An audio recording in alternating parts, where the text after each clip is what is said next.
श्रील प्रभुपाद की जय, गुरु गौरांग की जय। तो आज बहुत ही पवित्र दिवस है। हम सभी गौड़ीय वैष्णव परंपरा में आते हैं, तो इस परंपरा के अनुसार आज श्रीमती सीता ठकुरानी का आविर्भाव दिवस है। तो बताया जाता है कि ये सीता ठकुरानी कौन थी। श्रीमती सीता ठकुरानी श्रीमती सची देवी के समान नित्य पूज्या जगन माता है और वह श्री गौर सुंदर के प्रति वात्सल्य प्रेम में सदा विभल रहती थी और श्रीमती शची देवी और जगन्नाथ मिश्र को सदुपदेश देने वाली थी। ये श्रीमती सीता ठकुरानी अद्वैत आचार्य की पत्नी है और श्रीमान कृष्णदास कविराज गोस्वामी श्री गौर सुंदर के आविर्भाव के प्रसंग में सीता ठकुरानी का बहुत सुंदर और मधुर वर्णन किए हैं। वे कहते हैं, अद्वैत आचार्य की पत्नी जगत में पूजिता आर्या का नाम सीता ठकुरानी था। अद्वैत आचार्य की आज्ञा पाकर उपहार सामग्री को साथ लेकर वह उन बालक शिरोमणि को देखने गई। पुत्र के जन्म होने के अगले क्षण ही श्री जगन्नाथ मिश्र महोदय ने शांतिपुर में अद्वैत आचार्य के समीप किसी व्यक्ति को सूचना देने के लिए भेजा।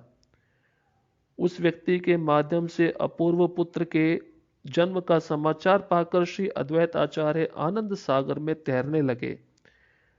श्री हरदास ठाकुर के साथ गंगा स्नान और बहुत समय तक नृत्य गीत करने के उपरांत उन्होंने अपनी सहधर्मणी सीता ठकुरानी को शीघ्रतापूर्वक नवद्वीप के मायापुर में भेज दिया। तो अभी यहां पर बताते हैं कि श्रीमती सीता ठकुरानी कृष्ण लीला में कौन थी। श्रीमती सीता ठकुरानी योग माया भगवती पौर्णमासी की अवतार थी और ये द्वापर युग में श्री कृष्ण के जन्मोत्सव के समय वे नंद ग्रह में उपस्थित थी और उन्होंने ही नंद और यशोदा को नाना प्रकार के उपदेश दिए थे। तो अद्वैत आचार्य अपने पति के निर्देशानुसार सीता ठकुरानी पालकी में बैठकर नौकरों को साथ लेकर मायापुर में मिश्र ग्रह पर उपस्थित हुई। भक्ष्य भोज्य आदि का बड़ा बोझा साथ में लेकर वह शची ग्रह में उपस्थित हुई। जब सीता ठकुरानी ने बालक का रूप देखा, उन्हें ऐसा लगा कि मानो साक्षात गोकुल के कन्हैया हो, केवल उनका वर्ण ही विपरीत था।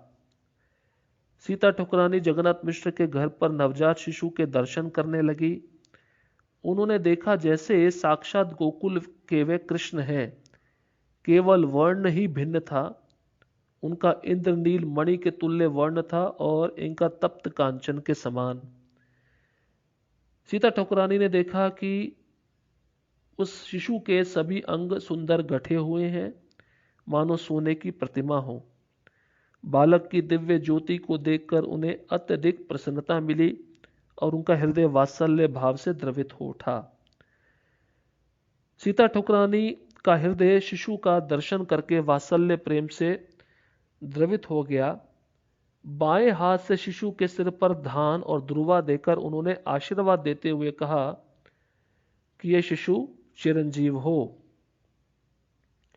इस प्रकार से वात्सल्य रसावेश में धान और दुर्वा देकर आशीर्वाद करने के उपरांत सीता ठकुरानी ने उनका नामकरण करने का निश्चय किया।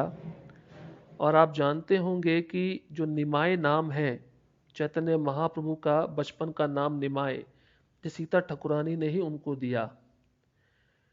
कुछ दिनों तक मायापुर में रहकर सीता ठकुरानी ने शची देवी को पुत्र के पालन पोषण के संबंध में अनेक भांति के उपदेश दिए। इसके पश्चात वे अपने घर शांतिपुर लौट गई।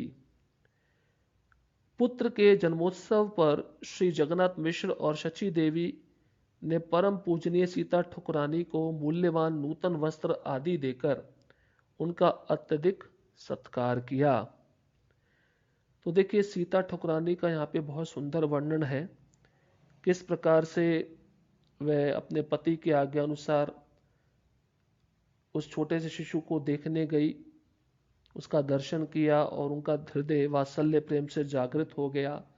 ये स्वयं योग माया है जो कृष्ण के द्वापर युग में भी प्रकट थी, और उस समय भी नंद और यशोदा को भांति भांति के उपदेश दिए।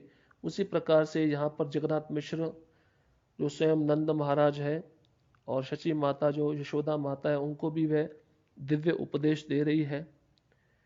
तो इस प्रकार से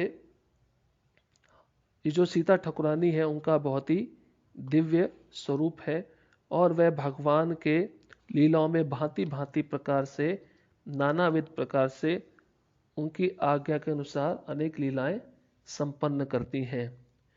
तो बताया जाता है जब चैतन्य महाप्रभु संन्यास ले लिए, उस समय भी महाप्रभु नित्यानंद प्रभु के साथ शांतिपुर में अद्वैत आचार्य के घर आकर अष्ट प्रहर श्री कृष्ण नाम लीला संकीर्तन महोत्सव का अनुष्ठान करते थे। तो उसके विषय में बताते हैं श्री वृंदावन दास ठाकुर कि सीता ठाकुरानी अद्वैत आचार्य और उनके पुत्र अच्युतानंद प्रत्येक वर्ष जगन्नाथपुरी जाया करते थे, और जाने के समय सीता ठाकुरानी गौर सुंदर की सभी प्रिय खाद्य सामग्री तैयार कर लिया करती थी, और जगन्नाथपुरी में गौर सुंदर को घर पर आमंत्रित करके उन्हें खिलाया करती थी।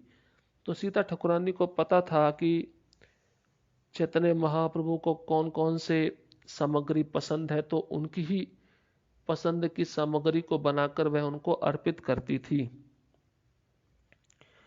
बीच बीच में आचार्य आदि उन्हें अपने घर पर निमंत्रित किया करते थे। घर पर भांत और नाना भांति के व्यंजन पकाए जाते थे।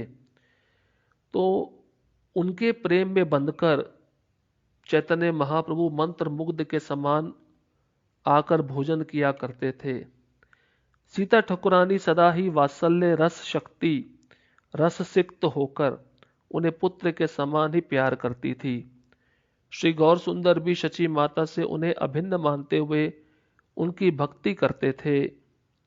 श्री सीता ठाकुरानी के गर्भ से अच्युतानंद, कृष्ण मिश्र और गोपाल मिश्र नामक 3 पुत्रों का जन्म हुआ था। वे भी गौर सुंदर के अनुगत्य थे। श्रीमती सीता ठाकुरानी के पिता थे श्री नरसिंह भादुड़ी। सीता ठाकुरानी की श्री नामक एक बहन भी थी।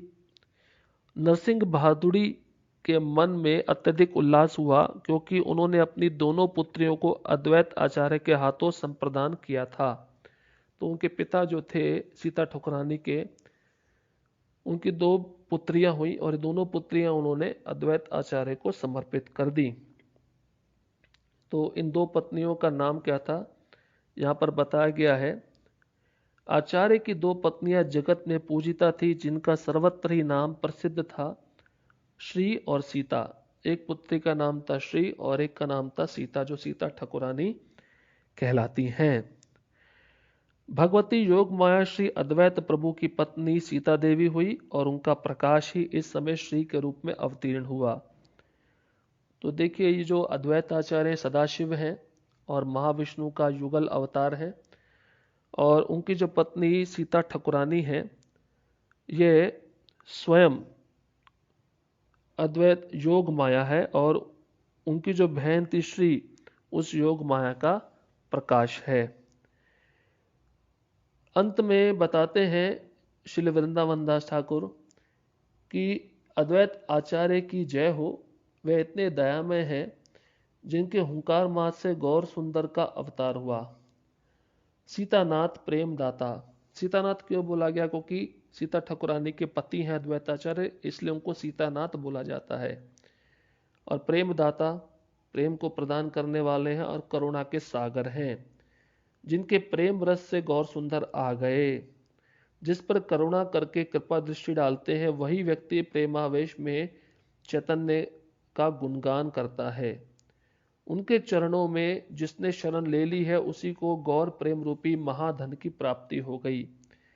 दया के जो ऐसे निधान है, उनका भजन मैं क्यों ना करूं। लोचन कहते हैं कि उनका भजन ना करना तो अपने सिर पर वज्र का आघात करना है। तो लोचन दास ठाकुर कह रहे हैं कि हमें अद्वैत आचार्य और उनको पत्नी सीता ठाकुरानी का आदर करना चाहिए, सम्मान करना चाहिए और उनकी पूजा करनी चाहिए। ये कोई साधारण स्त्री पुरुष नहीं है, स्वयं सीता ठाकुरानी योग माया है और अद्वैत आचार्य सदाशिव महाविष्णु हैं। जब गौर सुंदर संन्यास ले लिए थे, नवद्वीप में कीर्तन विलास को संपन्न करके जीवों का उद्धार करने की इच्छा से वृंदावन की ओर यात्रा उन्होंने प्रारंभ की, तो इस बात को सुनकर सीता ठाकुरानी 4 दिनों तक शची देवी के समान अत्यधिक वीर्य वेदना में संतप्त होकर भूमि तल पर पड़ी रही। भक्त वत्सल गौर सुंदर इन्हीं लोगों के प्रतिबंधन में बंदी बनकर वृंदावन नहीं जा सके। वह शांतिपुर में लौट आए। सीता ठाकुरानी और अद्वैत आचार्य के प्राण भी साथ साथ लौट आए। 4 दिन के उपवास के उपरांत गौर सुंदर ने सीता ठाकुरानी के हाथों पकाए गए भोजन को ग्रहण किया। तो देखिए यहाँ पर बहुत सुंदर है, जब चैतन्य महाप्रभु जब संन्यास लेने के बाद शांतिपुर से वृंदावन जा रहे थे, तो यह सुनकर शची देवी तो बहुत मूर्छित हो गई, क्योंकि वह तो उनकी जन्मदाता माँ है। उसी प्रकार से सीता ठाकुरानी भी उनको अपने पुत्र के समान मानती थी। वह भी भूमि पर बेहोश होकर गिर पड़ी। 4 दिन तक उन्होंने कुछ खाया नहीं। तो यह देखकर गौर सुंदर जो थे वह वृंदावन नहीं गए। उन्होंने अपने कार्यक्रम को रद्द कर दिया और वहीं पर रहे, क्योंकि भगवान के अंदर अपने भक्तों के प्रति प्रेम होता है। उस प्रेम के बंधन में वे बंधे होते हैं। तो यह सुनकर सीता ठाकुरानी को बहुत हर्ष हुआ। उसके बाद में उन्होंने जो अपने हाथों से पकवान बनाया उसको बहुत ही प्रेममय रूप से गौर सुंदर स्वीकार किए। तो इस प्रकार से आज श्रीमती सीता ठाकुरानी का आविर्भाव दिवस है और विशेष रूप से कृष्ण लीला में वह योग माया है। भगवान की जितनी भी लीलाएं होती हैं उसको संपन्न करने में, उनकी व्यवस्था करने में योग माया का बहुत बड़ा योगदान रहता है। तो हमें उनके चरणों में प्रार्थना करनी चाहिए कि इतना प्रेम जो उनका भगवान के प्रति है, इतना सेवा जो उनका भगवान के प्रति है, चाहे वह कृष्ण हो चाहे वह गौर सुंदर हो, हमारा भी प्रेम, हमारा भी एक निष्ठ भाव उनके चरणों में ऐसे ही बना रहे। श्रील प्रभुपाद की जय। गुरु गौरांग की जय।